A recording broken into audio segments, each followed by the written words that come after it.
Hi everybody, Joshua here with the Heavy Piano YouTube channel. Today's video will be a piano tutorial for Prince's Sometimes It Snows in April. So thank you to Christoph for requesting this tune. I always like to make 3 videos. I'll do the version on acoustic piano, they're all improvised, and then a version on synthesia, and then a tutorial just kind of talking about chords and melody. So let's get right into it. Let's see here, we have our introduction. It's kind of like an E and A back and forth, and there's a lot of different things going on. There's like a horn and voice and guitar sounds, and it's just kind of like creating this wash of sound at the introduction. So if you look at my 2 versions, they're slightly different, but I'm using some different voicings over like an E major 7 and an A major 7, right? So there's our basic triads, the E and A major chords, right? And so I'm just modifying them.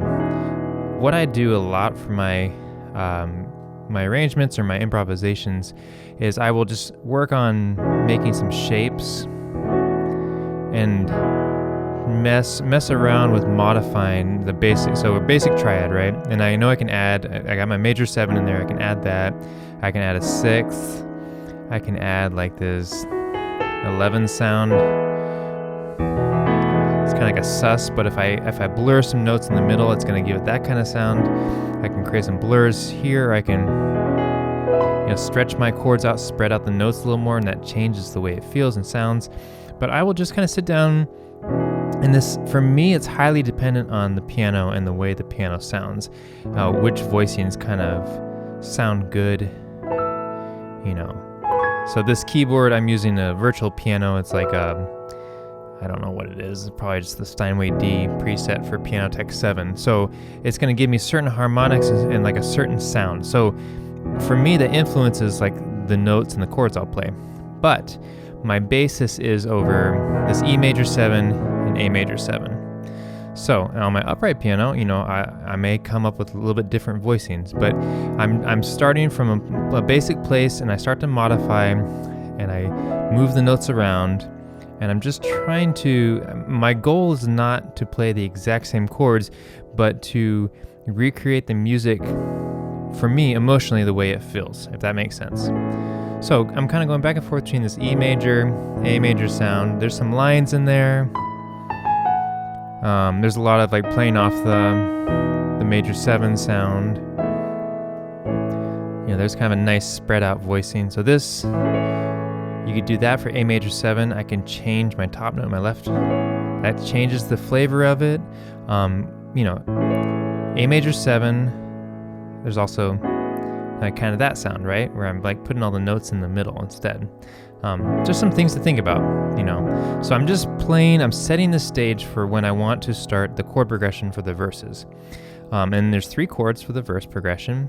It's an E major, F sharp 7, and A.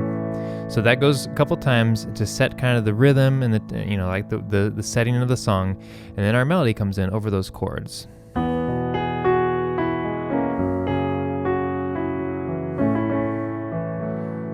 Again, I'm kind of like doing these modifications to the chord, and I'm not just doing the straight A major triad.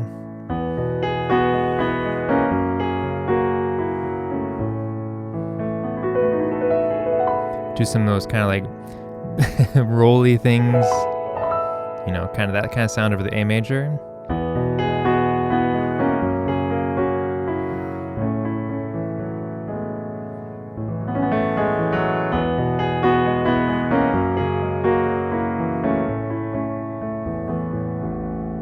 You'll hear me, if you watch any of my arrangements or my videos, you'll hear me kind of do this kind of style where it's melody, and then there's like a little bit of fill, and then maybe like emphasizing the chord by bringing like a low note in. And I hope it doesn't become too predictable when I do that, but that's just kind of the way whatever state I am in right now when I'm creating these videos, that's kind of like what I feel right now. So you can do that too or not. So there's a part at the end of this first verse, I used to cry for Tracy, where the melody goes up. I kind of play it like that. And then sometimes life ain't always the way. I feel like it's like outlining like an E major.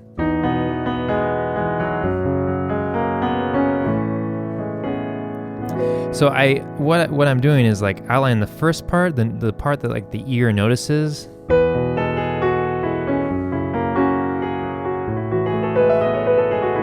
And then like improvising a little bit. Once I like set the here's this verse. This section of the verse is a little bit different, and then I'm gonna play around with it a little bit.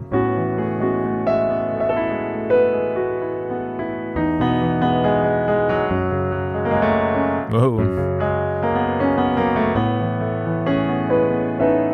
Right, so I'm kind of like messing around a little bit. I messed up there, but if I were trying to create an arrangement or a video, I would obviously throw that take out. But you know, I'm experimenting around the chords, right? That's the whole point of, or at least for me, like how to create music.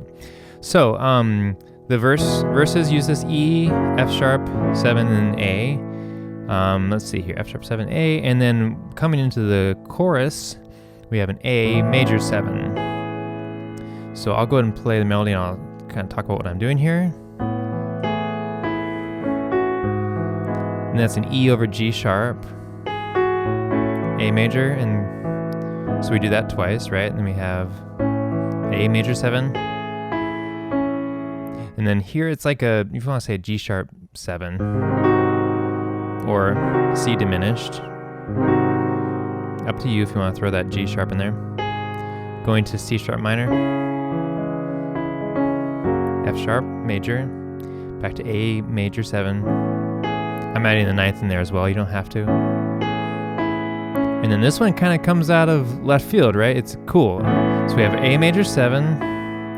It's a B flat sus 2 is what I heard to my ear. You can also add like that G in there. And then we're gonna go up a half step to it's like a B sus. F sharp major. You could do it over C sharp. And then to my ear, it's like a B sus again.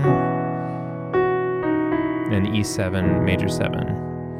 Let me play that much without talking and just follow along with the chords in my hands.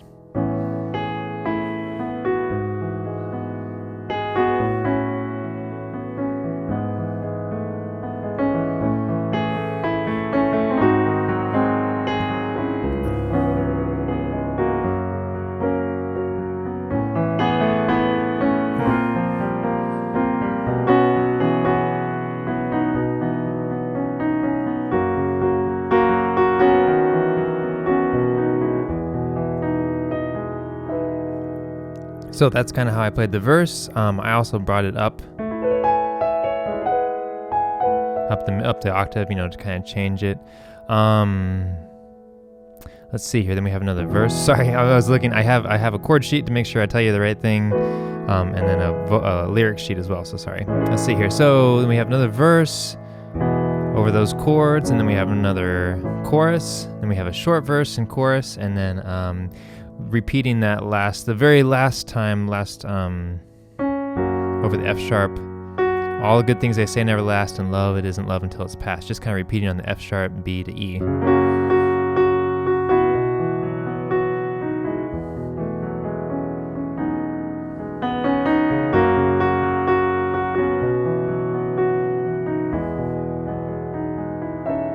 You know, however you want to end that. So that's really the only deviation from the chord progressions, just kind of that tag at the end of the last chorus. But so we have the introduction, E and A, we have the 3-chord pattern for the verses, and then we have the chord progression for the chorus. And once you get those down to where you don't have to think about it, then I would say play along. What I did is I played along with it, trying to get the feel of the song, the feel of the lyrics and the melody.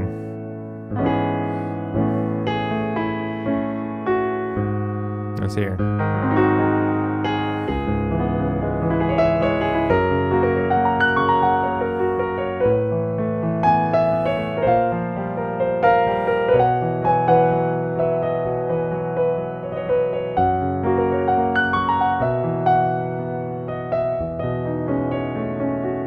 You know, just kind of playing around with some of those chords. You'll see me do a lot of arpeggio. You know, kind of like playing around so I can land on the next chord from an arpeggio. Probably I rely a little bit too much on the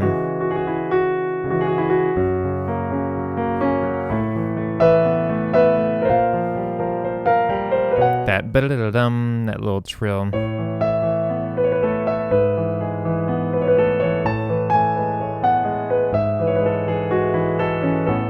But kind of playing around with chords. Yeah, so check out my 2 versions. I think that'll be helpful to see where I'm coming from. You know, again, you kind of like see my hands when I'm doing. I'm not talking about all my modifications I'm doing, but throwing the 9th there and then over the F sharp, which becomes the 7th, major 7th on the next chord in the A major, so in the chorus. So some cool stuff going on there. Transition from chords, that A to B flat sus to B sus, you know, it kind of like comes out of nowhere. I really like that. Once you hear it, you know, repetition legitimizes, right? That's kind of like the meme joke. So like the first time you hear it, it's kind of out of left field, and you hear it again, like, okay, yeah, I'm used to it. And then you hear it again, you know, and it's like, okay, yeah, now that fits, matches well. But yeah, I encourage you to take the information here and, you know, mess around with some voicings. Don't be afraid to play the wrong notes in your quest to like find interesting sounds. I know it's easier said than done. I hope this gives you at least a frame of reference, a place to start from if you want to learn this on the piano. And yeah, thanks for watching. A big thank you to my patrons and the patrons who make these requests, which help me become a better musician and hopefully help you learn from me making these videos. I've had so many people in my life that have taught and have been patient with me and given me information and encouraged me in music. I've been really fortunate, and so I feel like that I not obligated, but I hope my joy of music is given back to you as well, and I hope you learned something from this video. So thank you for watching. If you have any questions or comments, leave them below, and I will catch you next time. I'll play you out, so take care.